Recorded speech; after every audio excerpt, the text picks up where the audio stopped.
Assalamualaikum warahmatullahi wabarakatuh. Kembali lagi dengan saya Desti Nurfitriani dari Akademi Kebidanan Latan Sama Shiro. Nah, teman-teman, kali ini saya akan menyampaikan materi tentang ketidaknyamanan fisiologis pada ibu hamil. Nah, sebelum teman-teman menyimak videonya, jangan lupa like, komen, dan subscribe ya teman-teman videonya. Ketidaknyamanan fisiologis pada ibu selama masa kehamilan. Menurut Bayu, ketidaknyamanan fisiologis selama kehamilan adalah ketidaknyamanan yang normal terjadi pada ibu saat hamil, diakibatkan oleh perubahan-perubahan fisiologis yang terjadi pada masa kehamilan. Trimester 1. Pertama, terjadi mual muntah. Mual muntah dalam bahasa medis disebut emesis gravidarum atau morning sickness. Merupakan suatu keadaan mual yang terkadang disertai muntah, frekuensi kurang dari 5 kali. Penyebab pasti morning sickness belum diketahui dengan jelas, tetapi mual muntah dianggap masalah multifaktorial. 2. Hipersaliva. Hipersaliva disebabkan oleh meningkatnya keasaman di dalam mulut dan meningkatkan zat pati yang menstimulasi kelenjar mengalami sekresi berlebihan. 3. Pusing. Pusing biasanya terjadi pada awal kehamilan. Penyebab pasti belum diketahui. 4. Mudah lelah. Teori yang muncul yaitu diakibatkan oleh penurunan drastis laju metabolisme dasar pada awal kehamilan. Selain itu, peningkatan progesteron memiliki efek menyebabkan tidur. Keluhan ini akan hilang pada akhir trimester pertama. Trimester 2. Pertama, pusing. Pusing merupakan timbulnya perasaan melayang karena peningkatan volume plasma darah yang mengalami peningkatan hingga 50%. Kedua, nyeri punggung. Selain dari perubahan uterus yang mengakibatkan perubahan struktur dan postur otot-otot tubuh, pengaruh hormon pun menyebabkan relaksasi otot-otot tubuh. Rangsangan stres menstimulasi otot-otot menjadi menegang sehingga memicu timbulnya nyeri. Ketiga, flek kecoklatan pada wajah dan sikatrik. Perubahan kulit yang terjadi selama hamil merupakan efek dari ketidakseimbangan hormon selama kehamilan.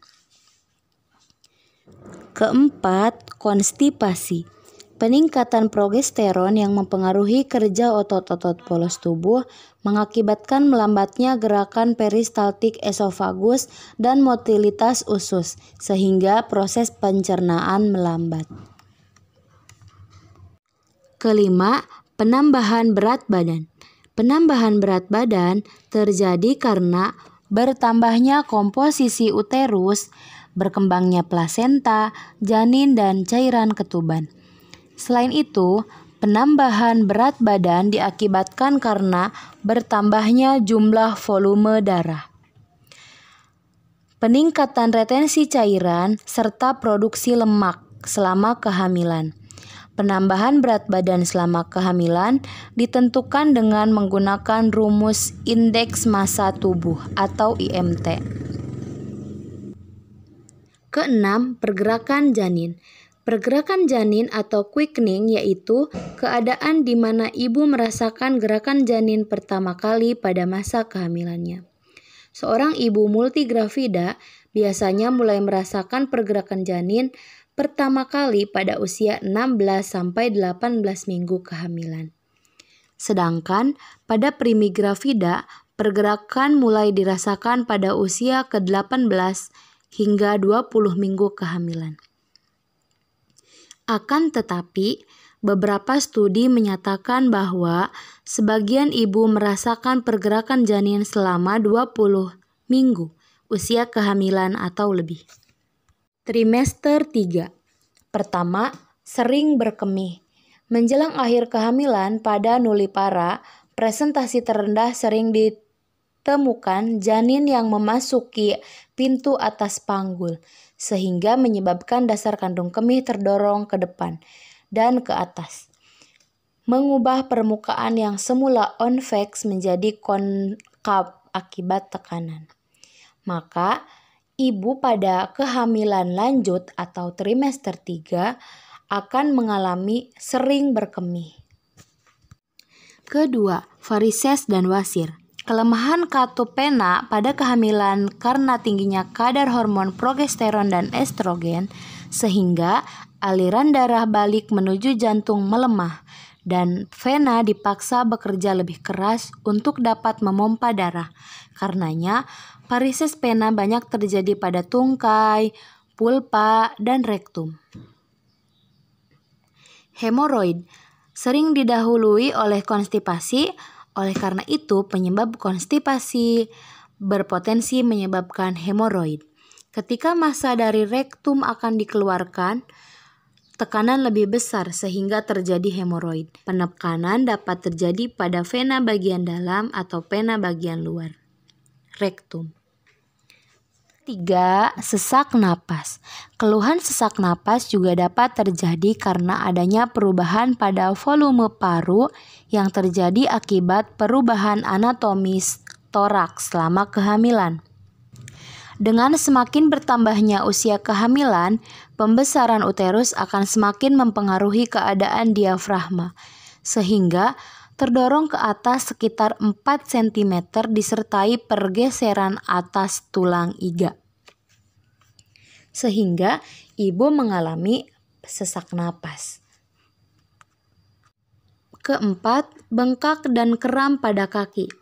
Bengkak pada kaki biasanya dikeluhkan pada usia kehamilan di atas 34 minggu. Hal ini dikarenakan tekanan uterus yang semakin meningkat dan mempengaruhi sirkulasi cairan. Wanita hamil sering mengeluhkan adanya kram pada kaki yang biasanya berlangsung pada malam hari atau menjelang pagi hari. Kram pada kaki saat kehamilan sering dikeluhkan oleh 50% wanita pada usia kehamilan lebih dari 24 minggu sampai dengan 36 minggu kehamilan. Kelima, nyeri perut bagian bawah.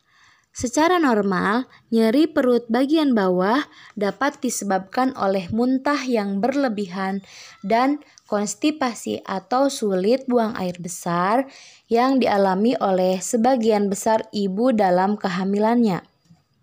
Keenam, sekret dari vagina.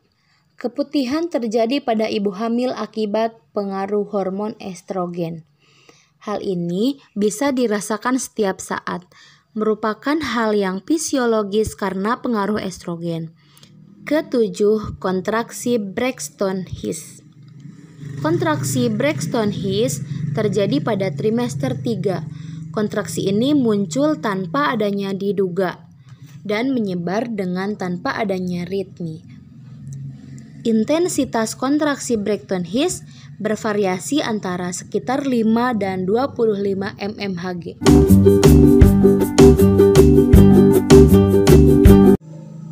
Mungkin hanya itu yang dapat saya sampaikan dalam video kali ini. Semoga bermanfaat dan terima kasih bagi yang sudah menyimak videonya. Assalamualaikum warahmatullahi wabarakatuh. Jangan lupa follow akun kami di Facebook, Instagram, dan YouTube. Dan jangan lupa di like, komen, subscribe, dan share sebanyak-banyaknya.